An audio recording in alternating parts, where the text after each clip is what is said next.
Hello everyone, welcome back to the channel. আরও একটা নতুন ব্লগে সকলকে ওয়েলকাম জানাচ্ছি। আজকে আমরা এসেছি আরবর হিলস ন্যাচারাল রিজার্ভে, যেটা আমার বাড়ি থেকে প্রায় 30 মিনিট ডিস্টেন্সে। প্রায় 200 একর এরিয়া জুড়ে এই পার্কটা, আর এখানে কিন্তু বেশ কয়েকটা হাইকিং ট্রেলও রয়েছে। তো আজকে আমরা দুপুর লাঞ্চ সেরেই বেরিয়ে পড়েছি। অ্যাকচুয়ালি আমি আর রাজ দুজনেই ঘুরতে ভীষণ ভালোবাসি, আর ছুটির দিনে বাড়িতে থেকে সময় নষ্ট করার কোনো মানেই হয় না। তাই জন্যে দূরে হোক বা কাছে, যেখানেই যখন সুযোগ পাই আমরা হঠাৎ করেই বেরিয়ে পড়ি, সেরকমভাবে কোনো প্ল্যান থাকে না।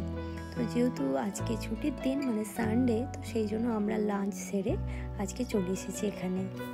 আর তোমরা এখানে এই যে বড় বড় সেটেড সিটিং জোনগুলো দেখতে পাচ্ছ, এগুলো অ্যাকচুয়ালি এখানে সিটি পার্কগুলোতে তোমরা খুবই কমন এরিয়া দেখতে পাবে, কারণ এখানে অনেকেই পছন্দ করে আউটডোরে যে কোনো ধরনের অনুষ্ঠানগুলোকে অর্গানাইজ করতে। যেমন বলতে পারো কোনো গেট টুগেদার কিংবা বেবি শাওয়ার কিংবা বার্থডে সেলিব্রেশন, এই ধরনের যে কোনো অনুষ্ঠান তোমরা অর্গানাইজ করার জন্য এগুলোকে বুকিং করতে পারো। তবে সেটা একটা নির্দিষ্ট সময়ের আগেই বুকিং করতে হয়, এবং সেটার জন্য একটা নির্দিষ্ট পরিমাণ ফিজও লাগে। হ্যাঁ, তবে যাই হোক, আজকে কিন্তু আমরা এরকম কোনো পার্টি হোস্ট করার জন্য কিংবা পার্টি অ্যাটেন্ড করার জন্য এখানে আসিনি। আজকে আমরা শুধুই এখানে ঘুরতে এসেছি। আর তোমাদেরকে জানিয়ে রাখি, এখানে কিন্তু পার্কে ঘোরার জন্য কোনো রকম এন্ট্রি ফি লাগে না। আর যেখান থেকে আমরা স্টার্ট করলাম ওয়াকিংটা, তো সেখানেই দেখতে পেলাম প্রথমেই লেফট সাইডে একটা চিলড্রেন প্লে এরিয়াও রয়েছে। আর আজকে শুধু আমি, রাজ আর ডোডোই আসিনি, আমাদের সঙ্গে আমার বান্ধবী জয়া, প্রণবদা এবং ওদের ছেলে রনও এসেছে। অ্যাকচুয়ালি ওরাও আমাদের মতো ভীষণই ঘুরতে ভালোবাসে, তাই মোটামুটি আমরা যেখানে যাই একসাথে দল বেঁধেই যাই। তো যাই হোক, এখন আমরা অলরেডি হাঁটা স্টার্ট করে দিয়েছি। তো চলো তোমরাও সঙ্গে থাকো আর দেখতে থাকো।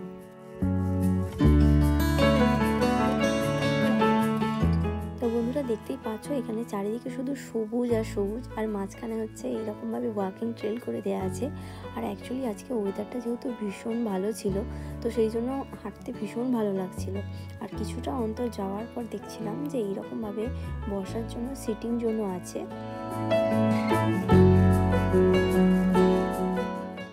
আমরা জানতাম যেহেতু অনেকটা ওয়াক করে যেতে হবে, তো সেই জন্য আমি সঙ্গে করে স্ট্রোলারটা নিয়ে নিয়েছিলাম, কারণ এতটা ওয়াক করা ডোডোর পক্ষে কখনোই সম্ভব নয়।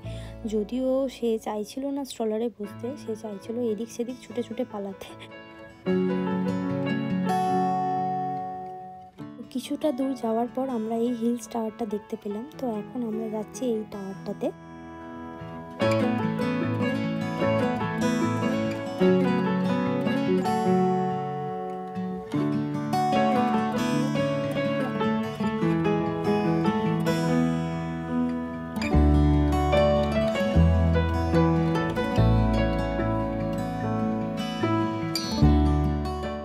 এখন আমরা এই টাওয়ারটার নিচের অংশটাতে এলাম। তো নিচের এখানে এসে দেখলাম যে এখানে একটা ম্যাপও দেওয়া আছে, মানে গোটা পার্কটার।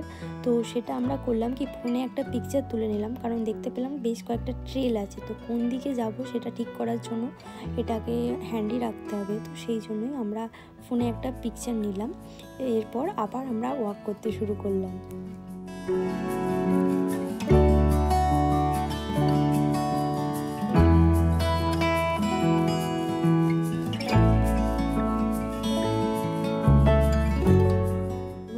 এই রাস্তাটা ধরে ওয়াক করে যেতে এতটাই ভালো লাগছিল, মানে তোমাদেরকে বলে বোঝাতে পারবো না। অ্যাকচুয়ালি দুটো ধারে দেখতেই পাচ্ছ তোমরা এইরকম সবুজ গাছপালা, আর মাঝখান দিয়ে এইরকম সুন্দর একটা রাস্তা।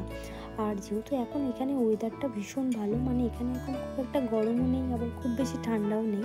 আর এইরকম ওয়েদারে কিন্তু এইরকম যে কোনো হাইকিং ট্রেলে যেতে ভীষণই ভালো লাগে।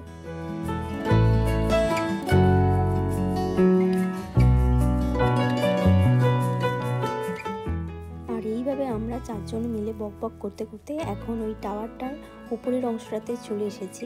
তো চলো, এখান থেকে সিটি ভিউটা ভীষণ সুন্দর, সেটা তোমাদেরকে একটু দেখাই।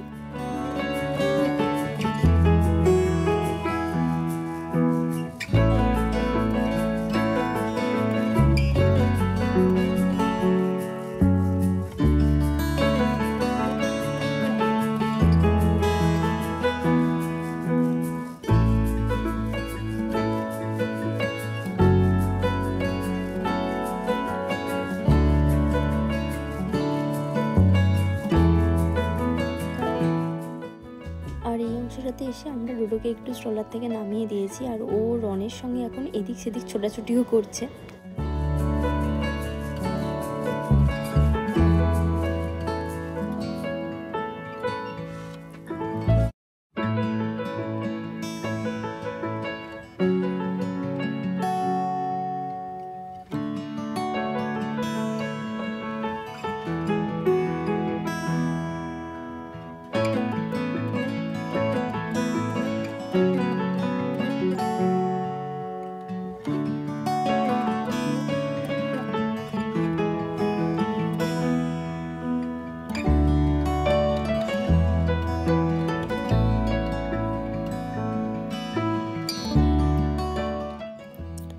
তো এইভাবে গল্প করতে করতে আমরা যেখান থেকে স্টার্ট করেছিলাম আবারও সেখানে ফিরে এলাম।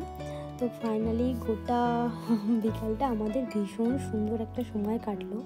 আর তোমরা যারা কাছাকাছি আছো তাদেরকে বলবো, অবশ্যই যদি একটা সুন্দর বিকেল কাটাতে চাও তোমরা কিন্তু অবশ্যই এখানে যেতে পারো। প্রকৃতির কাছাকাছি থাকতে পারবে, পাখির কলতাল শুনতে পারবে, সব মিলে খুব সুন্দর সময় কাটবে।